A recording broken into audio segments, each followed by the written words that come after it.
अनंतकोटि ब्रह्मांड नायक राजाधिराज सच्चिदानंद सद्गुरु श्री ब्रह्म चैतन्य महाराज की जय। श्री राम समर्थ। 17 अक्टूबर।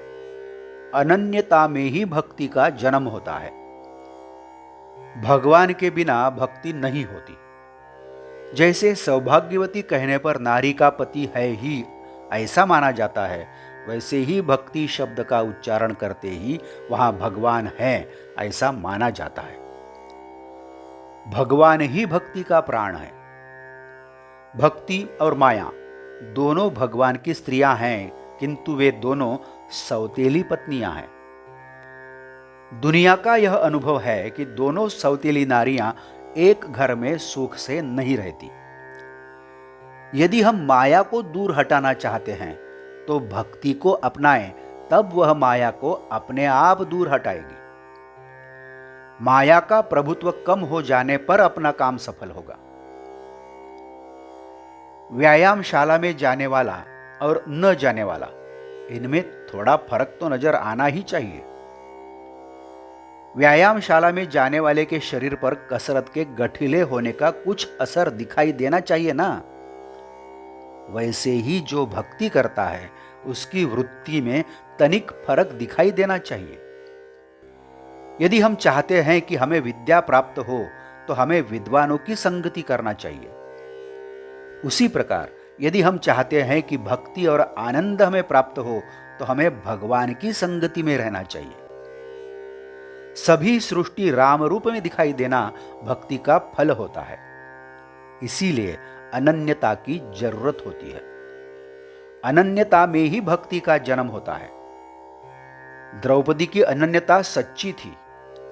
भगवान के सिवाय मुझे दूसरा कोई आधार नहीं, ऐसा विश्वास होना ही अनन्यता का स्वरूप है। यदि आप चाहते हैं कि मेरी प्राप्ति हो तो भक्ति ही उसके लिए एकमात्र साधन है, ऐसा भगवान ने स्वयं कहा है। जैसे नामस्मरण विस्मरण से नहीं कर पाते, वैसे ही भक्ति अभिमान से नहीं कर पाते। मानो किसी आदमी का विवाह हुआ है। वह कल ब्रह्मचारी था, आज गृहस्थ हुआ, फिर भी उसके सभी व्यवहार और व्यवसाय चलते रहते हैं। वैसे ही हम भगवान के होने पर भी हमारी गृहस्थी के व्यवहार पहले की तरह आसानी से चलते रहते हैं। जो बात होगी वह हम ईश्वर से कहें। भगवान के अस्तित्व का भान रखने के लिए भगवान से कहकर हर एक काम करें। भक्ति से भगवान सधता है और फलाशा अपने आप कम होती है। इसलिए हम उपासना या भक्ति बढ़ाएं। मैं देह का हूं ऐसा कहते कहते हम देह के बन गए हैं, वैसे ही मैं भगवान का हूं ऐसा कहते कहते हम भगवान रूप हो जाएंगे। किंतु ऐसा होने के लिए सगुणोपासना की आवश्यकता है।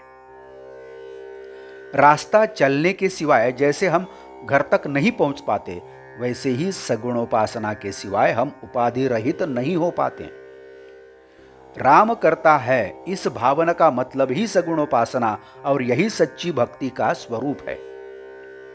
तुम जो दोगे वह मुझे पसंद होगा, ऐसा भगवान से हम कहें और मेरे भगवान को क्या यह पसंद आएगा, इस भावना से हम जिएं। आज का बोध वचन।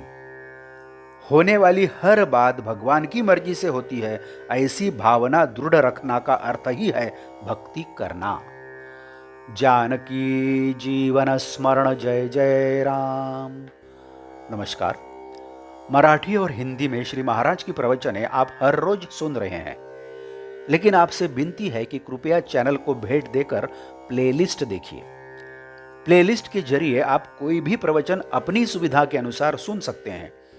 मैं फिर से एक बार आपसे कहना चाहूंगा कि यदि आपने अभी तक चैनल सब्सक्राइब नहीं किया है तो कृपया सब्सक्राइब करिए, लाइक करिए, शेयर करिए, कमेंट्स दें, बेल आइकन दबाना मत भूलिए। धन्यवाद। जय जय श्री राम।